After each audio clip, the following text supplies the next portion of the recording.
League Rugby returns to Scotland tomorrow, but already there's been a cluster of COVID cases, forcing games to be postponed, including what was going to be the pick of the day, our main commentary game in the Premiership between Jed Forest and Selkirk. So instead, we're bringing our cameras to the Greenyards for the National 1 clash between Melrose and Heriots. More on that later, but the other game in the top tier involving a local club is between Hawick and Curry at Mansfield Park. And they've had a terrible build-up to this one, only just coming out of isolation after COVID-19 positive tests in the camp. Here's head coach Matty Douglas. It's not the best of situations, but at the end of the day, I'm pretty confident. We've got a couple of players off with COVID that are having a return to play protocol, but I'm very happy at where we're at, and we've got 2 days to put things right to prepare for Curry. It'll be a massive test. We've had 3 sessions missed because of players testing positive and being safe and not training, so it's going to be tough.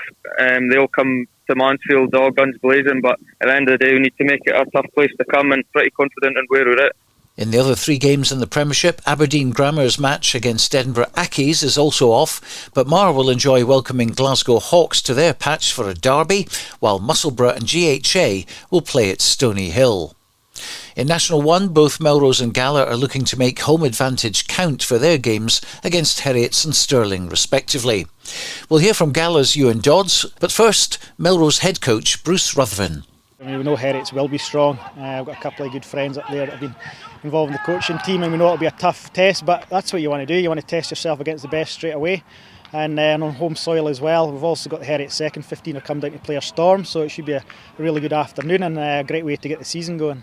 We've obviously already identified. We'll watch the video back and we'll have a good session Tuesday, having a look at what we've done well and where we can improve. But look, we've got a really young side. We had something like 18 players that were unavailable for today. So look, to get the side out, to be able to get the victory, we're absolutely delighted, and it just shows the competition that we're building at Gala, and that's what we want to breed. We want to breed competition. In the other match involving a local team in that division, Kelso will make the long trip to Cartha Queen's Park, looking to exorcise the ghost of the 98-3 drubbing the last time they visited Dumbreck. Director of Rugby, Neil Hinnigan. I wasn't involved with Kelso at the time when they were at Cartha the last time, but as a Kelso man, I was shocked at that result. It was a tough one to take, but these things happen. You have bad days, and it's how you bounce back. The last time, I think they played Highland at home the week after and lost by a point near the last play of the game. So, we play Highland the week after again, funnily enough. So the script is there again, but this time it's going to be different. As I say, as a club, we feel we've got enough about us to make a big difference here this time around. The other fixtures in National 1 are on your screen now, including home games involving Biggar, Highland and Watsonians. International 2, and it's a tricky away match for Peebles at Kirkcaldy, and they'll be without a few injured players, including Greg Rayburn. I think we played there our last actual league game was up there, just big boys. But it's never ideal. We've got a few guys that have kind of came back that weren't playing last week, so kind of still hopeful, still positive for the season ahead. And you were very competitive against Gala. It was 14-all well into the game, and they got a couple of scores later on to make it 28-14. But you'll certainly be pleased with the performance. I thought the boys stuck in really well. Gala seemed on top, and we let them have that try that was kind of within the first minute or so. Which is when they switched on, and then really at the end it just seemed like we got a bit tired, and with the injuries certainly didn't help us towards the end of the game, and they just got a couple of tries that made the score look a wee bit worse than what the game was. It's Kirkcaldy then, and you've played them before obviously. Yes, you've got the injuries, but you've got boys who coming in will relish the opportunity to take part, and people like Ryan McConnell, he's been around the scene for a while. Yeah, we've got Ryan's back, having another crack at the whip. And we've got Ewan Jackson. We've actually got 2 Ewan Jacksons playing for us, but small flanker Ewan Jackson, he's the same age as Ryan. Brilliant to have him back in the squad just for experience. In National 3, Berwick start their campaign with a long trip to Dundee to face Strathmore. And as head coach Colin Young recalls, the last time they played there, it ended with a win. The boys were there in 2019, it would have been. Fortunately for myself, the long trip, I had to work that Saturday just due to work commitments in December, but I couldn't make it. So I don't know anything about Strathmore apart from I know because we nipped the win in the last minute. The journey back was a tremendous journey back. That's all I can tell you about Strathmore. No game for Duns in East League 1 this week, but in Division 2, Hoytlandine begin their centenary season with a home game against Leith. Number 8, Graham Colville is confident that his team can do well in the league this season. We struggled for numbers the last time out. You can boys were drifting away and doing other things, but this season we've got a good squad, about 30 boys or something. So a lot of them are good strong boys. So if we can keep them together, keep everybody fit, really fancy your chances at having a good shot at the league this season. Lindeen might be celebrating 100 years this season, but they're mere whippersnappers compared to Langham, who celebrate 150. And they kick off their campaign at Inverleith tomorrow.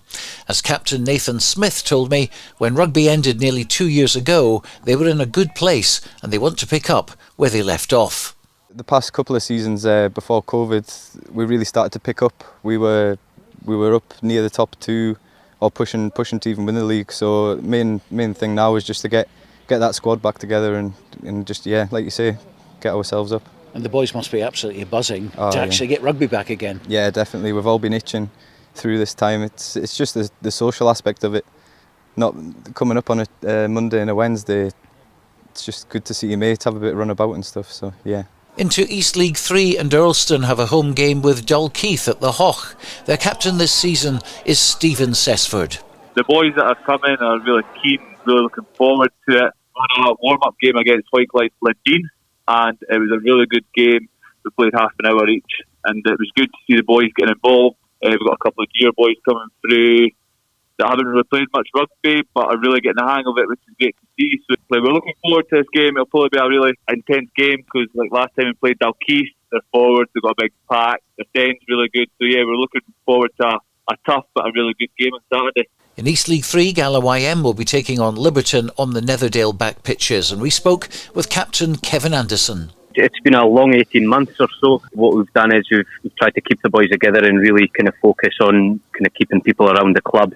We've trained whenever we've been allowed to through the regulations, and it seems to have worked because we really haven't lost that many boys, whereas I know that other clubs have kind of struggled to maintain their squad and whatnot, but we've been lucky with that. The guys have really kind of bought into it.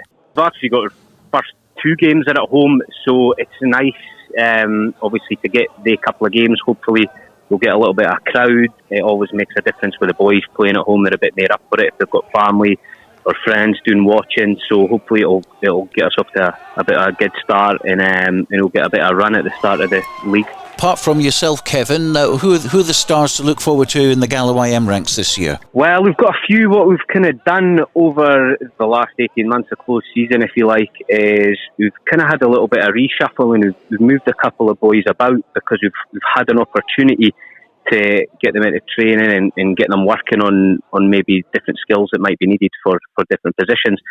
So we've got Greg Douglas, who actually used to play in the middle row. We've moved him out onto the wing, so it'll be interesting to see how he gets on. He's relatively quick, he's pretty fit, and he's worked hard to kind of learn the ropes of playing out wide like that. So he's a big boy, and obviously having played in the middle row, so it'll be interesting to see how he gets on. Another one is that we've moved for the back row is Shane Kellett. Again, similar kind of scenario. He's got a bit of pace, he's got a bit of size, and we think that he can do some damage out in the wing, so it'll be interesting to see how that new combination out wide gets on Saturday. In the semi-junior under-18 league, there's 2 postponed matches at time of recording, but do check our website at bordersrugby.net for any updates. Peebles Colts and Kelso Quins both got victories last weekend, with Duns Colts and Earlston Melrose Wasps drawing at Castlegate, but this week they'll be hoping to come back with maximum points. Finally, the Kelso ladies will have to wait 1 more week before they get on the pitch, as their match at West of Scotland has also been postponed. Well, we'll bring you all the news on all these matches on Borders Rugby TV on Saturday night, with post-match reaction, reports or action from all the games mentioned. Don't forget to tune in to our first Saturday night rugby roundup after 9 p.m.